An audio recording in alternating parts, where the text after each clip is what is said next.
trapped in the elevator for 12 hours, I protected my pregnant belly and lost consciousness from hypoxia. When the door opened, the rescue team husband picked up the frightened childhood friend and left at once. When he came back and asked, "Where is she?" a wedding ring and one sentence from the team member caused him to collapse on the spot. The oxygen in the elevator was as thin as a dull knife, and every breath came with a burning sting in the lungs. I leaned against the cold metal wall, my hands tightly guarding the noticeably protruding abdomen, my 3-month-old child. "Baby, don't be afraid, Daddy will come to save us." My voice hoarse, barely audible, as if comforting the baby and exhaustedly clinging to the last bit of hope. The phone was already a useless piece of metal without signal. After a few flashes, the emergency light finally went out. Darkness surged in from all directions like a tide, swallowing me. Severe hypoglycemia and lack of oxygen made my vision blur, cold sweat soaking my back. I could no longer tell how long I had been trapped, 10 hours or 12. Just as consciousness was about to fail, a heavy metallic collision came from above, the hydraulic expander prying at the elevator door. "Is anyone there? What's the situation inside?" It was Cheng Yu's voice in that moment. The last spark of light bloomed in my fading eyes as the rescue team leader. He always appeared at the most dangerous moments. He was my husband and also the only lifeline in this darkness. "Cheng Yu, save me." I opened my mouth, but the voice broke off in my throat. The elevator door was forcibly pried open a gap, and the blinding emergency light cut across. I weakly looked up and saw Cheng Yu standing in the backlight of an orange rescue suit like a god. But before he could reach out, a sobbing sound came from a corner. "Cheng Yu, I'm so scared I can't breathe." It was Lin Jiao, my neighbor, and Cheng Yu's childhood friend and childhood sweetheart. Today when we were going downstairs we happened to enter the same elevator. Cheng Yu's movements halted. He should have detected everything first, but after hearing that sound, his gaze didn't linger on me for even half a second, directly skipping over me and landing on Lin Jiao cowering in the corner. "Jiao Jiao, don't be afraid, I'm here." There was a ferocious and tender concern in his voice that I had never heard before, and he didn't even notice my pale face nor the hand on my belly trembling to protect it. He strode past me, kneeling on one knee to half-pick Lin Jiao up. Lin Jiao, in response, hooked her arms around his neck and cried as if shedding pear blossoms and rain. "I thought I was going to die. Cheng Yu, I'm really scared." "It's alright, I'll take you out." Cheng Yu checked her pupils and pulse with practiced ease, his movements so gentle it broke the heart. I strained to grab his trouser leg, fingertips whitening, my voice as faint as a thread. "Cheng Yu, my stomach, it hurts so much." He finally looked back at me once, but his eyes held no warmth, only impatience at being disturbed and a cold, businesslike indifference. "Jiang Shuyu, Jiao Jiao has severe asthma and claustrophobia. Her condition is very unstable right now." He frowned, his tone stiff. "You should sit against the wall for now. The rescue team will be here soon and will escort you out. Listen to me. Don't make a fuss now." I looked at the woman in his arms, her face ruddy from fear, and then at the dampness seeping beneath me. This was the life I had waited 3 years for. "Cheng Yu, I'm pregnant, the baby." I used my last ounce of strength to grab his hand, but he had already picked Lin Jiao up, turned and strode toward the door of life. "Jiang Shuyu, there's a limit to lying to win favor. You can't make up this kind of excuse either." He coldly threw out these words. "The rescue corridor is limited. Priority must be given to the critically ill. As a family member, you should cooperate with the work, not waste my rescue time." He held Lin Jiao and disappeared into the lights, and as he left, the elevator door was once again temporarily blocked. The glimmering light faded, and darkness closed in again. I heard him shouting outside, directing loudly, "First take her to the ambulance, quick, she has a history of asthma." No one returned. Echoes in the elevator shaft, the disorderly footsteps and crackling walkie-talkie, but there is not a single word from me. My hand slides down my pant leg slowly, finally lying weakly on the cold floor. A violent twisting pain erupts in my abdomen like scissors wildly stirring. A hot spike of blood gushes out, the heavy smell of blood filling the cramped space. "Baby." Tears slide from my temples into my hairline, and at that moment I hear my heart shattering, the fracture heavier than the elevator's descents. I have protected Cheng Yu for 5 years, married for 2. I thought I could at least occupy a corner in his heart. But on the scales of life and death, my child and I were nowhere. After Lin Jiao cried out in alarm, my consciousness gradually blurred before completely sinking into darkness. I touched that simple wedding ring, the one Cheng Yu bought in a hurry after returning from a mission at a roadside silver shop. He said at the time, "Jiang Shuyu, I'll protect you from now on."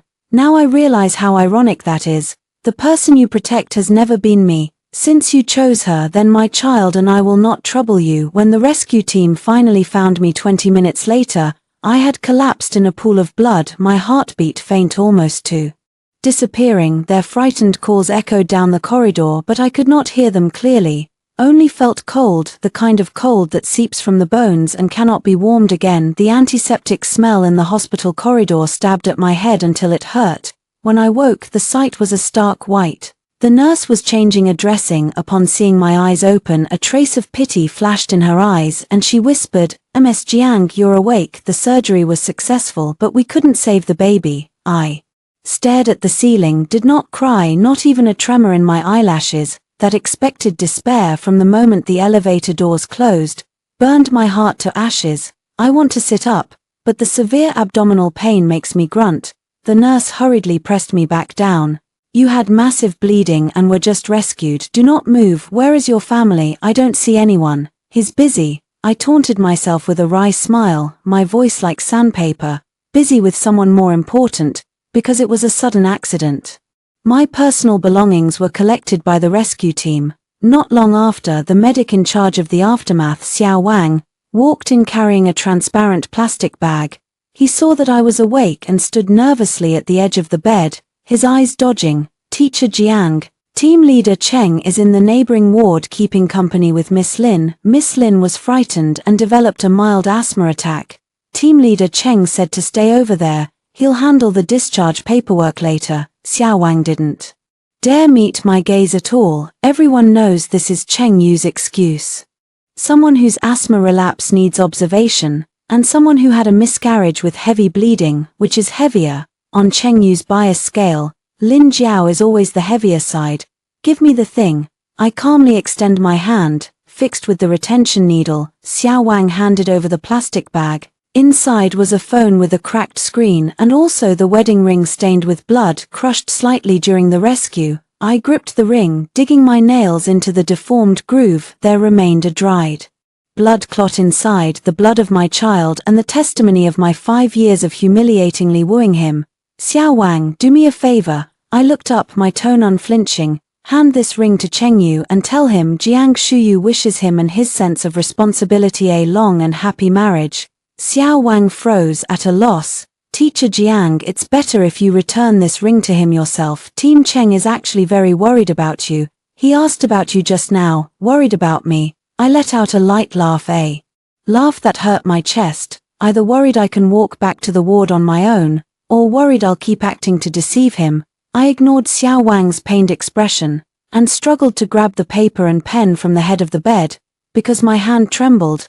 The tip of the pen carved glaring marks on the paper. I only wrote 4 words: "Divorce, no meeting." After finishing all this, I felt as if all my strength had been exhausted. 3 hours later, taking advantage of the nurse checking on patients, I yanked out the 4-line and blood burst from the back of my hand. I wiped carelessly with my sleeve, and with the wall to lean on, I inch by inch inched out of the ward.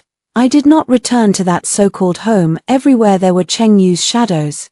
Everywhere were the baby items I had carefully picked out for trying to conceive, and every glance felt like torture. I took a taxi to my best friend Suman's private studio. When Suman saw me like this, she dropped the coffee cup in her hand in fright. She reddened eyes helped me into the inner room while treating my split wound and cursed loudly. "Is Cheng Yu crazy? He's the rescue team leader, not Lin Jiao's personal bodyguard. Where was he when I was bleeding heavily? And you still had the face to stay there with that green tea girl. Man, stop talking." I leaned on the sofa, my face as pale as paper. "Help me find a lawyer, then book me a ticket to the south. How can you walk with your current body? If I don't go now, I'm afraid I'll die in this relationship." I closed my eyes, tears finally sliding down the corners. Man, I have no home left, no children left." Meanwhile, at the hospital end, Cheng Yu had just bought hot porridge for Lin Jiao. Lin Jiao leaned on the bed, tugged at his sleeve and coquettishly pouted. Cheng Yu, isn't Shu Yu Jie angry? I was really scared at the time, that's why I pulled you. Could you go see her? Cheng Yu rubbed his brow, a hint of agitation in his eyes. Don't mind her, her health is good, she isn't that fragile, but… The doctor said your heart rate isn't steady. If she's really pregnant, how could she not tell me in advance? This kind of lie is something she could only conjure. Just then, Xiao Wang pushed the door open, his face as white as a ghost. Team leader Cheng. He trembled as he handed over the blood-stained wedding ring and the note that read divorce, don't see. Cheng Yu's gaze fell on the ring. His pupils suddenly dilated. His fingers stiffly took it, the blood clots in the ring's groove stabbed into his eyes like needles. What is this? His voice trembled as he gripped Xiao Wang's arm. Where is Jiang Shuyu, where is she? Xiao Wang didn't dare to lift his head, his voice choked with sobs. Teacher Jiang, she's gone, she said she wishes you and Miss Lin to grow old together. Cheng Yu suddenly loosened his grip, took 2 steps back and bumped into the wall. He looked at the dried blood on the ring and suddenly remembered Jiang Shuyu protecting her belly in the elevator and the despair in her eyes before she lost consciousness. So she hadn't lied, she really was pregnant. Child, my child. Cheng Yu knelt on the floor, the ring rolling from his hand and clinking on the ground. The scent of disinfectant in the corridor suddenly became sharp. He pressed his chest, broke out into violent coughs, tears mixing with remorse splashing onto the cold floor. He finally understood that what he had pushed away with his own hands was the woman who had loved him with 5 years of youth and their unborn child, and Lin Jiao's so-called asthma was only her usual trick, yet he believed it again and again. In the hospital room, Lin Jiao watched Cheng Yu's collapse with a barely perceptible smile. She knew that as long as she remained the fragile one, Cheng Yu would forever stand by her side. But she didn't know that some things once lost can never be found again. Jiang Shuyu sat on a plane heading south, looking out at the clouds. Sunlight streamed through the porthole onto her face. She gently stroked her flat abdomen, tears silently rolling down. Goodbye, Cheng Yu, goodbye, my unborn child. From now on, I will live for myself. She handed over the envelope containing the deformable ring. Teacher Jiang, he's gone. Cheng Yu casually took the envelope, snorted, and turned to leave. See, he just wants the spotlight. What trick is this now? Return the ring to me, threatening to divorce. He muttered to himself as he disdainfully opened the envelope, when the deformed ring, smeared with dark red blood, fell into the palm of his hand. Cheng Yu's smile froze instantly. Immediately after, he saw the note with a bloody fingerprint. What is this? His voice suddenly turned icy. Xiao Wang swallowed hard, voice choked with tears, saying, Captain Cheng, the doctor just said that when Teacher Jiang was saved, the placenta abrupted, massive bleeding occurred, the baby is 3 months old, a boy, couldn't be saved. After Teacher Jiang woke up, she refused further treatment and left on her own. Cheng Yu's phone clattered to the floor. He stood up abruptly, his movements so violent that he knocked over the 4 stand beside him, producing a piercing loud crash. What did you say? Massive bleeding, a baby son. He gripped Xiao Wang's collar tightly, his eyes instantly filled with threads of blood, his voice trembling uncontrollably. Lin Jiao stood stiffly by, opening her mouth to say something, but the fierce aura around Cheng Yu frightened her into retreat. Where is he? Where is Jiang Shuyu? Cheng Yu, like a raging lion, pushed open the door and charged toward Jiang Shu's ward. The ward was empty, the bedding folded neatly, only a post-surgery notice on the bedside table not yet signed. The 4 large characters abortion operation slapped him hard in the face like a resounding slap. Cheng Yu trembled as he picked up the ring, his finger brushing the bloodstains on its surface. That was his child, the life of Jiang Shuyu that he had abandoned with his own hands. He madly dialed her number, but the receiver returned only a cold mechanical voice. Sorry, the number you have dialed is turned off. Cheng Yu stood for a long time in the empty ward, gripping the deformed ring tightly in his hand, his nails sinking into the flesh, yet he seemed not to feel pain. He mechanically turned around and pushed open the door to the chief physician's office. What exactly happened to Jiang Shuyu? His voice was hoarse, as if a coarse sand had clogged his throat. The doctor looked up at him, recognizing the man who had left that day in rescue gear while holding another woman, and his face instantly darkened. He slammed the medical records book onto the desk.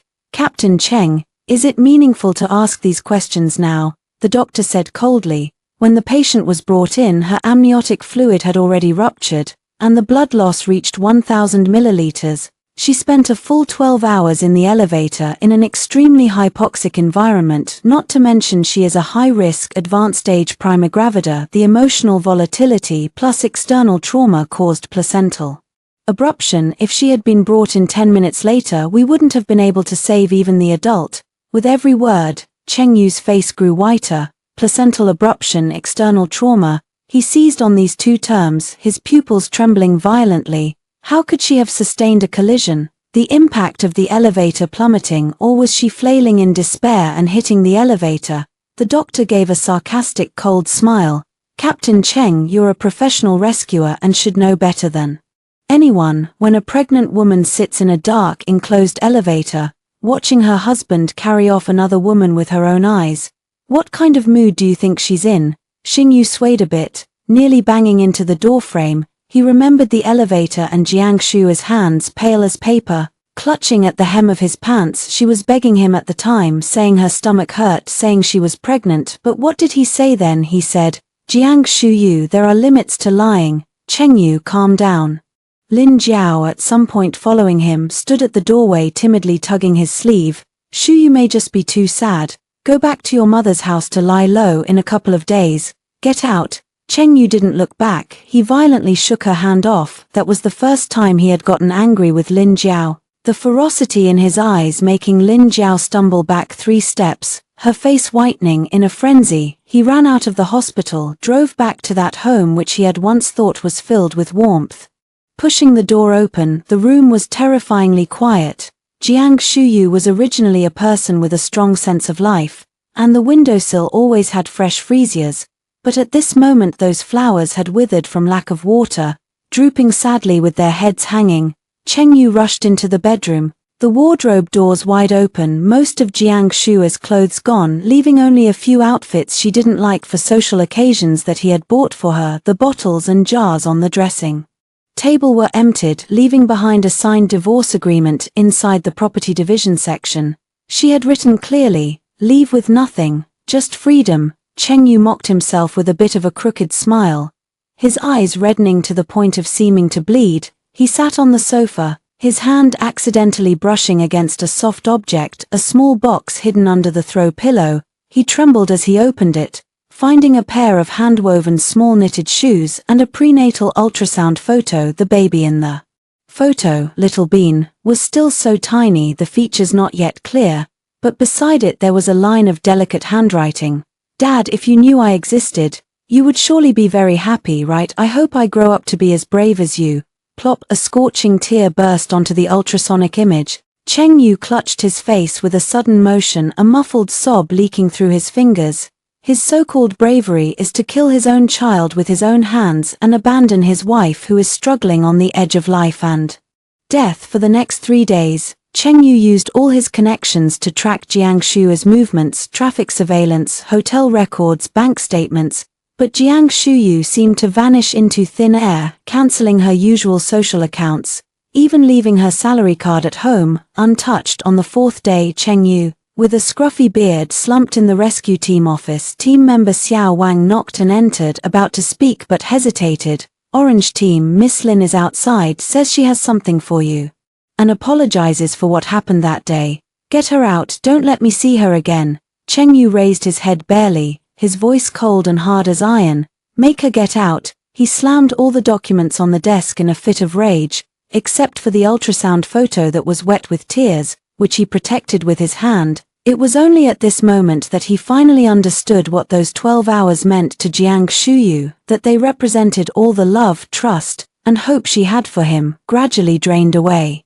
Exhausted in that final moment, she was not just lacking oxygen, but suffocated by despair. Cheng Yu grabbed the car key and rushed into the rain again. He searched everywhere Jiang Shuyu might have gone, her university, the gallery she frequented, her parents' grave. At each place, the image of her smiling flashed in his mind. Cheng Yu, come back safe from the mission.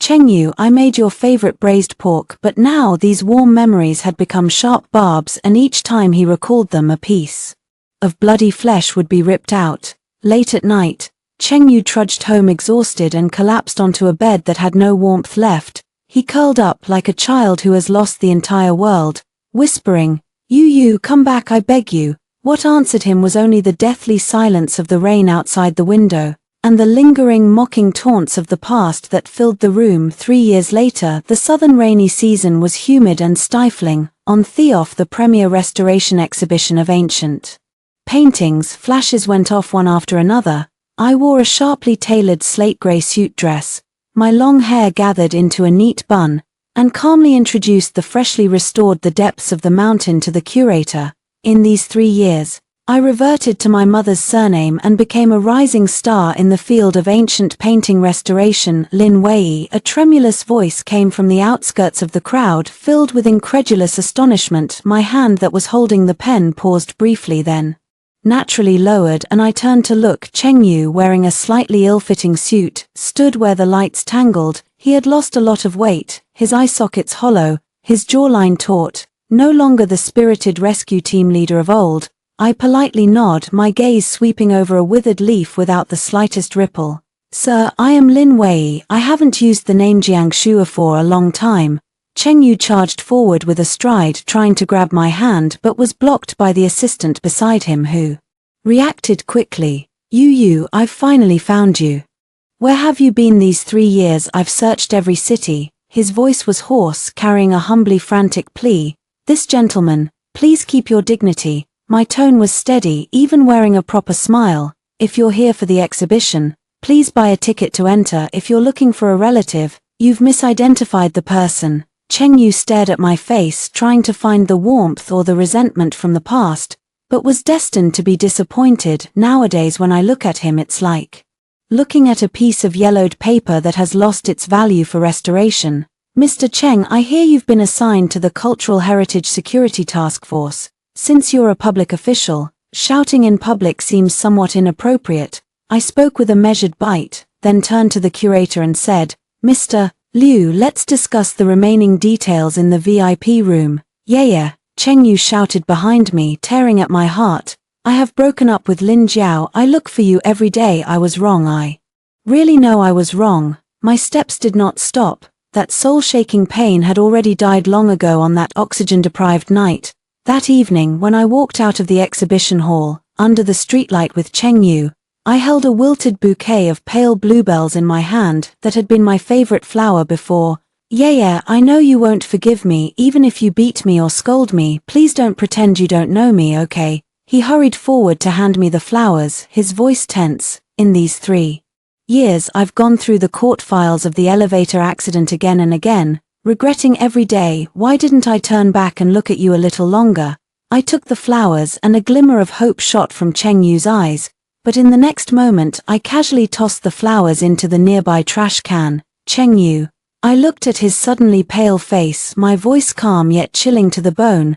"The moment you chose to grab Lin Jiao outside the elevator, our relationship had already ended. That bouquet of flowers is as meaningless as your apology 3 years late." The rain started again, pattering on the trash can. Cheng Yu stood frozen in place, still holding the gesture of presenting flowers, rainwater mixing with tears sliding down his face. I turned and walked into the rain, not looking back. Some wounds, once carved into the bone, can never be repaired, just like the ultrasound photo in his hand, soaked with tears, forever stuck in that oxygen-deprived night. "Do you think that as long as you apologize to me, all that blood and life can be wiped away with one stroke?" I stopped, looked at him for the first time with a direct gaze, eyes like a torch. "What you miss is not me at all, but your cheap sense of guilt. You want me to forgive you so you can live a peaceful, self-satisfied life again. No, I love you." I felt as if I had heard a huge joke. "When I begged you to save the child in the elevator, where was your love? When my dad signed in the operating room, where was your love then? The word love, don't insult it." I took out a business card from my bag and handed it to him.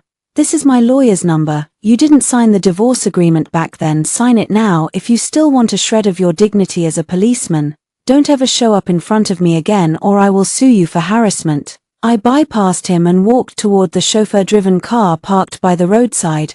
Cheng Yu stood rigidly in place, the streetlight stretching his shadow longer and more twisted, and he still held out a flower as if presenting it, his fingertips trembling non-stop. Jiang Shuyu. I closed the car door, cutting off all sound. My phone vibrated, a WeChat message from Suman. Did you see that scumbag? How does it feel? I calmly replied, it's like looking at a pile of expired trash. Besides taking up space, it gives me no feeling at all. I truly feel nothing. If a person has died once, how could there still be any emotion for the one who handed the knife back then? Cheng Yu did not sign that agreement. He was like a lingering ghost, trying to seep into every crack of my life. But I have no time to play this kind of melodrama with him. As a restorer, I was invited to handle a batch of old records damaged during the rescue exercise back then. While organizing the boring documents, I unexpectedly found in a sealed rescue record a copy of the elevator black box recording that was the evidence deliberately suppressed after work. I carried the copies and proactively arranged to meet Cheng Yu. Under the building of the accident from years ago, when he arrived, he looked tense yet excited, probably thinking this was a signal of my soft heart. And he even changed into a neat white shirt, hoping to recover a few traces of the past. Yeah, if you're willing to date me, does that mean there's still a chance for us? I didn't say a word, and I just slapped several pages of copied transcripts of the recording onto his chest. Cheng Yu, you've always been curious about what happened during those 12 hours, always thought I just chose the wrong order, thought I was throwing a tantrum, now read it yourself. Cheng Yu took it with suspicion, and after only a glance, his face changed from rosy to deathly pale, finally turning ashen. Audio excerpt: 1 hour. Jiang Shuyu tried to press the alarm, but the line was broken and it was invalid. She whispered to herself, "Baby, Daddy is a hero, he will surely come to save us." 4 hours. Lin Jiao started screaming and crying. Jiang Shuyu comforted her, "Don't be afraid. Cheng Yu will be there very soon." 8 hours. Jiang Shuyu ran out of strength and showed signs of hypoglycemic fainting. She spoke slowly to Lin Jiao, "My stomach hurts so badly. If only one person can go out, you must tell Cheng Yu and have him save the child." 11 hours. Lin Jiao discovered Cheng Yu's rescue signal and suddenly said to Jiang Shuyu, "Sister Yu, Cheng Yu loves me the most, he will definitely pick me up first." Jiang Shuyu did not respond. The recording contained only heavy and broken breathing. The thing that destroyed Cheng Yu the most was the record from the last minute. The elevator door gap opened, and Cheng Yu shouted Lin Jiao's name. Jiang Shuyu whispered faintly, "Cheng Yu, save the child." Cheng Yu coldly replied, "Even lies should have a limit." Then came the sound of heavy footsteps leaving, and Jiang Shu's final piercing scream pressed down in her throat. "No, this isn't real. I didn't hear clearly at the time. I thought you were lying to me." Cheng Yu's hand holding the paper trembled like dead leaves in the wind, his voice utterly broken. "You heard clearly." I calmly peeled back his scar, word for word cutting to the bone. "You subconsciously think Lin Jiao's tears are worth more than my life. You are used to my generosity, used to my backing down, so it's natural to assume Jiang Shuyu is a sacrificial pawn that can be endlessly expended. I'm sorry, I don't know, I really don't know that back then you had already." He suddenly knelt down on a busy street, filled with people, grabbing the hem of my skirt with no dignity and crying out loud. "You know what's the most ironic thing, Cheng Yu?" I looked down at him from a superior position, my eyes filled with only pity. Lin Jiao didn't have asthma at all. I read that medical report 3 years ago. She only had hyperventilation syndrome, that is, a fright-induced condition. Cheng Yu stiffened, looked up, his eyes full of absurdity. "For the sake of a frightened woman, you killed your own son with your own hands, you abandoned your wife. Is this the rescue principle you take pride in? I'm going to make her pay. I'm going to call the police to accuse her of misleading the rescue team," Cheng Yu said, rushing out, as if to grab the last piece of the fig leaf. "Don't waste your effort." I pulled back my skirt in disgust. "Lin Jiao went abroad half a year ago and still, you personally helped him get the visa, forgetting that your reason at the time was that his psychological trauma was too severe and needed a change of environment. You were the one who sent away the only truth." Tang Yu slumped to the ground as if his spine had been wrenched out. "You say you want to make amends." I crouched down, meeting his gaze. "Then I'll tell you how to make amends." A cold spark flickered in his eyes. "As long as you say it, I'm willing to do anything. Sign this divorce agreement and then disappear from my world for good." Do not harm yourself, do not commit suicide, live a long life. Whenever you close your eyes, recall that recording. You must carry this suffocating sensation, guarding that heroic reputation of yours, and solitarily rot into the soil. I stood up and did not spare him another glance. Behind me, Cheng Yu's sobs were suppressed to the extreme, in this late autumn night, sounding very much like the howls of a dying wild beast. After that night, Cheng Yu finally signed the divorce agreement. He didn't appear before me again, only conveyed through his lawyer that he would leave me all of his real estate and savings. I asked for nothing and entrusted the entire amount to a charity fund that helps families who have lost their only child. Those funds bear the blood of my child, and I find it dirty. Half a year later, I completely left that city and opened a small restoration studio in a southern old town. There were no elevators here, no sirens from rescue teams, only the morning birds and the damp smell of moss in the alley. When Suman visited me, she brought a newspaper and, as she sipped green tea, observed my expression carefully. I heard from Xiao Wang that Cheng Yu quit his job before leaving. He compiled the truth about the elevator accident into a report and submitted it to the Commission for Discipline Inspection and the Bureau, admitting that he had serious personal bias and judgment errors during the rescue. Although he wasn't imprisoned, that proud uniform of his is now completely unusable. I was bent over restoring a partial painting of a beauty, the soft brush gliding lightly over the paper. That's what he owes. He seems to be working now as a long-haul truck driver on the road. Every day, not communicating with people. Suman sighed. Somebody at a rest stop saw him and said he looks 10 years older, always carrying a small blackened box and not letting anyone touch it.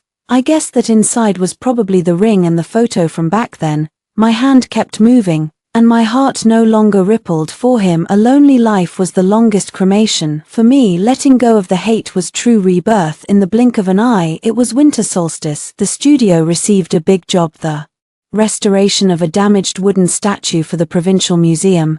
I worked late into the night, and when I opened the door, I found that a rare snow had fallen outside. Snowflakes landed in my palms, cold and icy. I thought of the winter 3 years ago, when I was equally joyful waiting for Cheng Yu to come home to eat hot dumplings. But now, walking alone on the slate path, every step feels unusually solid and clear. When I reached the intersection, I saw a huge semi-trailer truck parked under the streetlight. Its headlights flickered twice and then went out. I knew who that was. For these 6 months, at intervals, the vehicle has silently appeared at the outskirts of the old town, not approaching, not disturbing, just like a silent statue standing there. I did not look back, nor did I linger, as I passed the truck.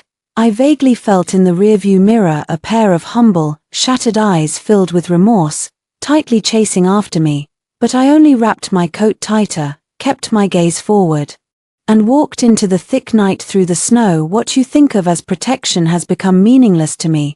Where I'm going is a desolate plain without you, and not seeing you again will be my final gift to you. The end.